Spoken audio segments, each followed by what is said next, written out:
My brother accused me of faking my disability. Get up! He shoved me, but then my doctor said 5 words that silenced everything. I sued him for $120,000. At Thanksgiving dinner, Kyle shoved me out of my wheelchair in front of 23 family members. He grabbed my shoulders and pushed me fiercely. I crashed onto the hardwood floor, my hips slamming against the chair leg. Stop pretending, he snarled, looming over me. Just get up already. The room fell deadly silent except for Mom's sharp gasp. I lay stunned, pain radiating through my lower back while Kyle stood with arms crossed as if proving some cruel point.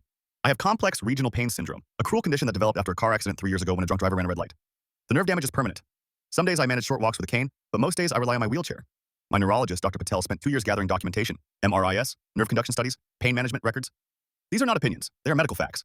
But Kyle never believed me. At every family gathering, he threw barbs. Must be nice getting disability checks. Convenient you can't work anymore. You walked fine at Christmas. So what changed? There was always an edge to his bitterness that I couldn't explain. We used to be close, before the accident, before the disability benefits. Then I became the enemy. That Thanksgiving, he'd been drinking since noon. By dinner, he was firing off complaints. Mom and Dad help you with your rent. You get the best parking spot. You don't contribute because you're always tired. Then he said it bluntly. I think you're milking this wheelchair nonsense. I've seen you stand up. Dad had tried to step in. Kyle, that's enough. But Kyle wasn't done. He stalked over to where I sat near the table. If you can stand, you can walk. You're just lazy. Prove me wrong. Get up right now. I tried to explain the difference between standing for a moment and sustained walking. How the pain flares could last days. How certain movements spiraled my nerves into agony. But he wasn't listening. His face was red and tense, his jaw clenched tight. Then he grabbed the wheelchair's handles and tipped me forward. I braced, but there was nothing stable to hold. I crashed down hard. The pain hit me instantly and viciously. My uncle rushed to my side. My aunt was already dialing 911. Kyle just stood there, unmoved. See? He's fine, just dramatic, he told the others. Paramedics arrived 12 minutes later. They found me on the floor, unable to move my left leg without screaming in agony. They loaded me onto a stretcher while Kyle told them I was faking for attention.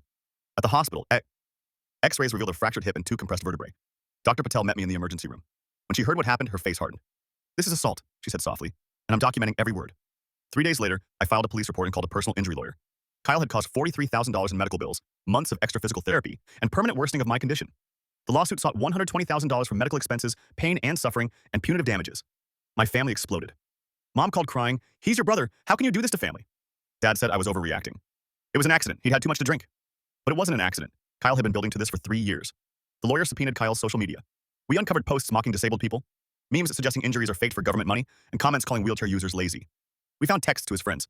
My brother's scamming the system. Watch me prove it at Thanksgiving. The deposition was brutal. Kyle's attorney claimed he was helping me up. Then Dr. Patel testified with 3 years of scans, nerve studies, and documented flare patterns. She closed with 5 words that shattered Kyle's lies. This patient is not faking.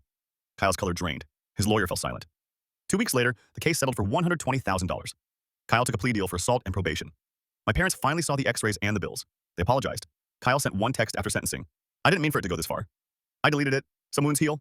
Some family fractures never do.